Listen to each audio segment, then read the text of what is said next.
Welcome to the Money Tree Real Estate Investor Podcast, where we learn from real estate professionals across the industry. They will share about how they got into real estate, the big wins they have celebrated, the mistakes they have made along the way, and the advice they have for anyone following in their footsteps. Money really does grow on trees.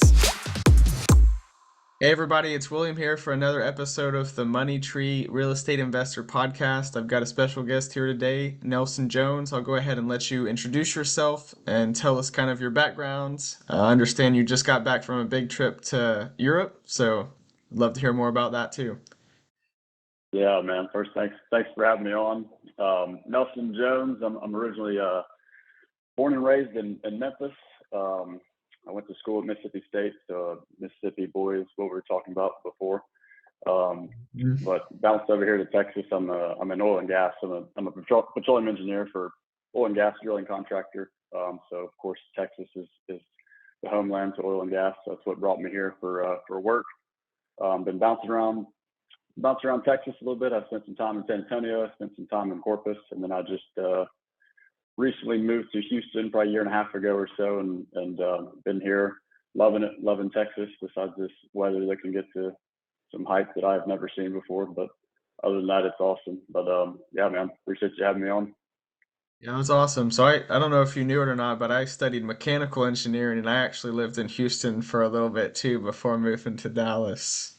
Oh yeah, So mechanical is the way to go. Actually, if I could go back and do it again, I might do that. It's just so broad. You can apply that to almost anything. It's great. yeah, no, it is. It's been really good so far. So yeah, so you're in oil and gas, but you also are getting into real estate as well. So kind of, what's that motivation for being in real estate? Yeah, man. So I've recently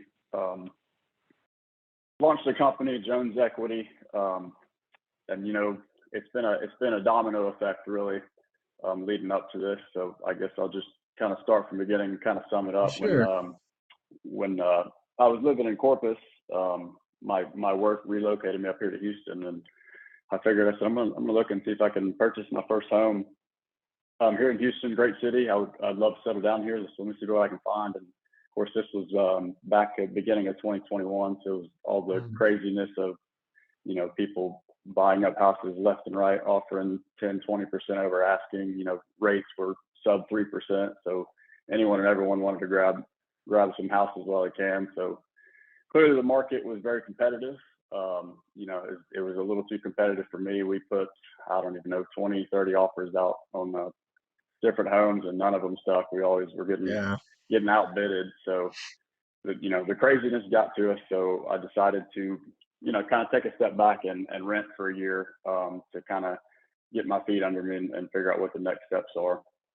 But as we were renting, I was still dabbling into some real estate, looking around, and I was planning on acquiring a single family rental, just to kind of break into that real estate space. And same craziness, same 20, 30 offers on homes. So it didn't pan out. Didn't secure a single family. So I called a lady that I met here, a realtor actually. She was kind of helping me out, and I called her and I was, any advice, anything I could do differently? And she just sent me a contact, just messaged me a contact and said, call this person and just tell her you want to talk real estate. So I said, okay. So I did.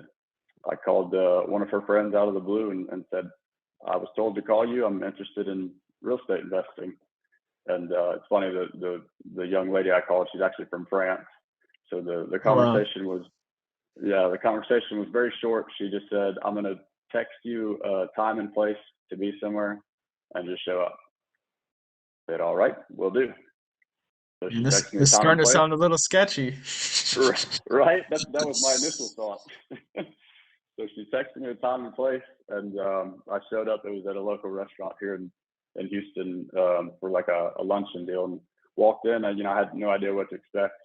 But long story short, it was a multifamily meetup group, or like a luncheon group that they met once a month, and had guest speakers come in and chat about multifamily investing and all that good stuff. So I came in not knowing anything. I didn't even know that somebody like me could invest in, multi-million dollar building. There's no way. I thought that's all, for these high net worth individuals, these big hedge funds just buying up these apartments left and right.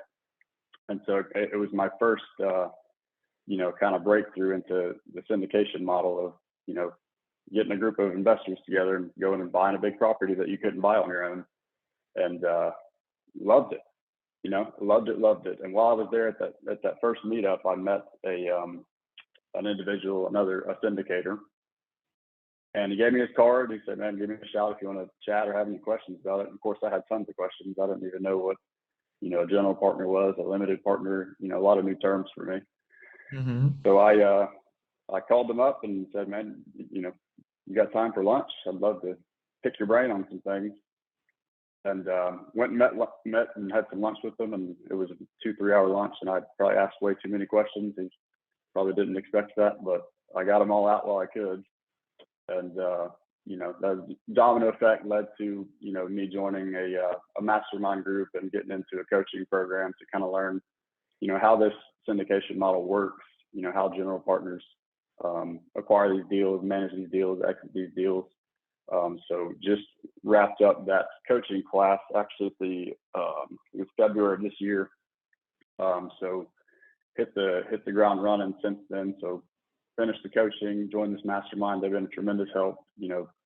Passively invest in the deal in San Antonio as a limited partner and just off to the races since. So I decided I love this. It's a huge passion of mine. So I'm gonna give it a shot, and I'm gonna go the business route and see if I can get the real estate business going too. So Jones Equity was launched probably 2 months after that. So 4 months now.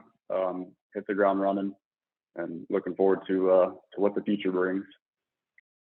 That's exciting, man. So, you and I both are pretty new to all of these things, and we've got a long road ahead of us. There's going to be ups and downs, but I'd love to hear a little bit more about the property that you invested in San Antonio. What did you like about it? How many units was it? Is it a value add? Is it a core deal? Like, tell us a little bit more about that. Yeah, man. So it's 120 units. It's in the medical center in San Antonio. So great location. A lot of travel nurses cycling through that, need places to stay. A lot of medical professionals that are bouncing through the city need places to stay. So 120 units. It's a Class B property. It is a value add. It's not too big of a heavy lift, but some cosmetics, some painting on the outside, some rebranding. They're doing some renovations on the units inside. A lot of them needed some renovations. So kind of tackling all just your typical value add B class asset. So we closed on that in, I want to say, February or March of this year, 2022. And actually just got off the phone with one of the lead sponsors last week, and they are about 2 months away from closing all their capex and getting all their renovations done, and then kind of riding the wave from there. So super quick turnaround. Really happy to be a part of that group that turned around so quickly. So come December timeframe, they should be on autopilot from there, and we'll ride it out. And it's got to exit a 3 to 5 year exit. We'll see what the market plays out with, but good deal. Happy I got in on it before these rate hikes for sure. Mm, yeah, you got at a good time, and you also were able to capitalize on uh, the tax advantages and everything of cost segregation before the end of the year. So you've got the 100% bonus depreciation. Sure do. Are you guys utilizing that at all on that deal? Absolutely. 100% bonus depreciation last year to get it. So if you want it, get it now. You got a few months left.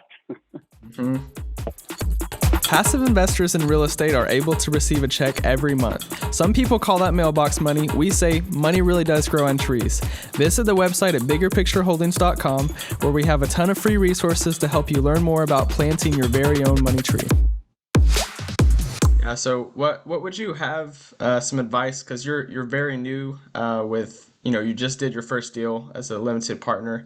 So what would you have for somebody that is just one step removed from you, so hasn't invested in their first deal yet? there's going to be all these like uncertainties, there's going to be these concerns, and what would you say to those people? Yeah. So, you hear all the time that, limited investors, a limited partner is a passive investor, no work required, all that good stuff. And it's true to an extent, right? But there is some upfront work for a brand new, haven't invested in the deal yet, individual. So you got to get educated, right? So I've spent the last, 2 years just reading as many real estate books as I could. Just, no money out in the space yet, but I wanted to at least know what it was about, know what I was, looking to get into. So you got to get educated. You don't have to, know how to work these deals 100% from start to finish, right? You've got these experienced investors, these experienced partners that are doing that for you. So that's great. But you do need to know the gist of how these investments work, what these return profiles are supposed to look like, what's the exit strategy supposed to look like, market trends. So just get a little educated, right? But then secondly, you've got to meet the right people. So you've got to meet the general partners that you want to work with. You got to make sure that you know them, like them, trust them, right? Because they're going to be stewards of your capital, right? So they're going to be managing your capital for you. So make sure you get to know them, know their integrity, make sure that y'all's views are aligned, and rock and roll from there. But I will say, at some point, there's so much knowledge you can take in. There's so many people you can shake their hands. There's so many relationships you can build. But at some point, you got to just wire the funds and pull the trigger. So don't be scared of it, right? Just make sure you're comfortable with it and you're comfortable with the people you're working with, and pull the trigger. Definitely, yeah, and something. So I mentioned earlier when we were visiting before the recording, I just got done at Brad Somrock's AIM-NatCon convention here in Dallas, Texas. Yeah. And one of the things, you have a wide variety of people there. You have people that have never invested in a deal. You have people like you and I, like pretty new to the space, and you have all the way up to super experienced people. One thing that I liked about Right. that convention was that they had something for everybody. And Yeah. even like the stuff that he's sharing, that's meant for the people just starting out, like I'm able to learn from that stuff as well. Or like, Mm. it reminds me, oh yeah, like I need to look back into that or whatever. And like one of the things that it talked about was most people, they get super excited about the deal. It's like, man, like it looks so pretty, like it's a great location, like whatever. And he said like that's the third thing that you need to look at. He said number one, you look at the team. You know, Right. do you trust them? Do they have a good track record? Can you talk to previous investors that they've had? Like, they're always going to say they have all these really good deals, but have they had deals that didn't perform so well? And it's like once Hmm. you find that good team, he's like, then understand like the markets that they're investing in, is that one of the best markets? And he gave like a whole list of the markets that he recommended, and he's very wildly successful, like purchased over $1 billion of real estate in the last like 15 years, so I would say like the markets that he's interested in, I would say are probably pretty good. um Oh yeah. you know and then like third was the property itself, and I think that's really helpful for people to be reminded of, or to hear for the first time. It's like, hey, start with the partner, then location, then property. So Absolutely. That is fantastic advice. And any new aspiring real estate investor, please take that advice and run with it, because it might just save you some money down the road. You never know. definitely. And another thing that you mentioned, you said that you got to go to a dinner, and that's or a lunch, and that's kind of like what kicked off this journey for you, like you met a person who introduced you to a person who invited you to a lunch, and I would say for passive investors and general partners alike, this is a relationship business. And, whether you want to be managing the deals or not, like anything that you can do to learn more, whether it is a luncheon or just having these phone calls and stuff, like I would encourage them to do that for sure. Absolutely. Absolutely. I have a friend.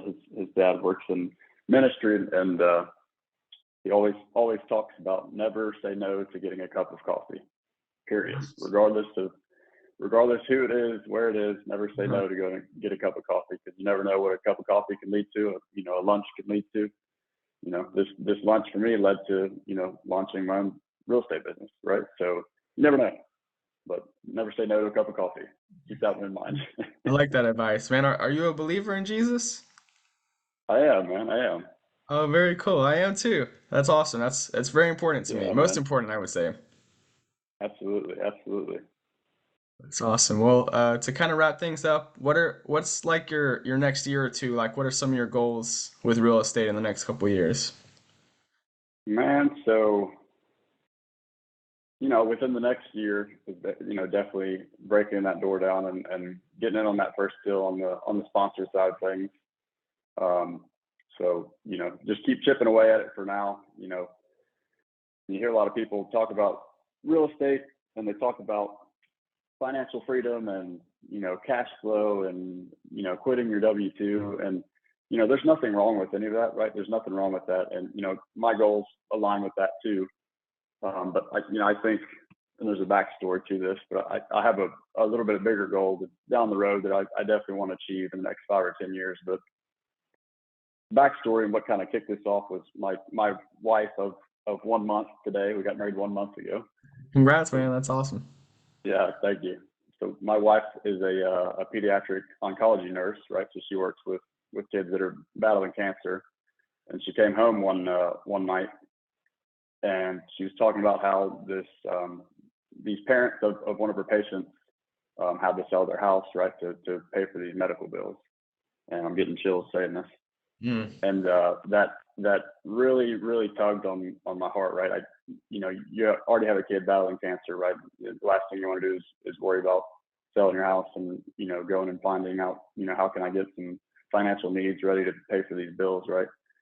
And so a mentor of mine, he has a few businesses. He's in the real estate space, and he just launched a nonprofit, I believe early this year, maybe late last year. And all of his businesses, they feed into this nonprofit, right? So a portion of the profits go to this nonprofit bucket, and he uses that bucket to, deploy this money out to people that need it, right? To charitable events, charitable organizations. I think he just bought $20,000 or $30,000 worth of hearing aids for kids that could not afford hearing aids. So That's awesome. that is my long-term goal, right? It's not the financial freedom and quitting my W-2 and sitting on a beach for the rest of my life. I'm too high strung to sit on the beach for the rest of my life. If you can't tell, my wife tells me that all the time, but that's the ultimate goal. I want to be able to build a real estate business big enough that it can feed profits into a nonprofit organization, and I can deploy that out to help the family that may have to sell their house because they're paying for their kids, cancer care. So that's the ultimate 5-10 year goal, and I'm gonna give it hell to get there. Yeah. Man, that's cool. And I really appreciate that as well, being a believer. I think it's really important. Like I do have aspirations and some goals, but it's like, man, if I gain lots of wealth, like largely my lifestyle won't change, so what Right, does that mean? right. That means I'm reinvesting that to grow the wealth, but that also means I'm able to give more, Yeah, to causes. I mean, cancer or to church or whatever that may be.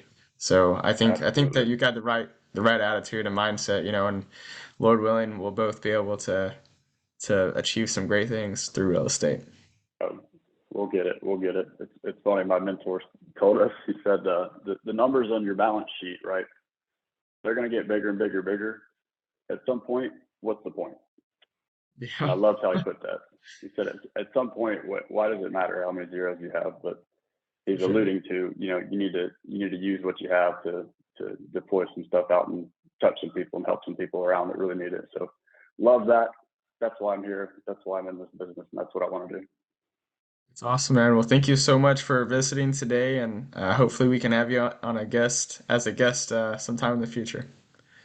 Yeah, man. Well, appreciate you, man. I'm looking forward to it. Hopefully I'll run into you sometime soon. I'll be in Dallas next week, so maybe I'll hit you up then. That'd be great, man. All right, we'll see you later, brother.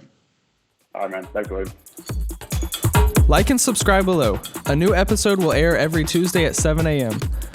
Are you looking for more content? Visit our website, biggerpictureholdings.com. And remember, money really does grow on trees.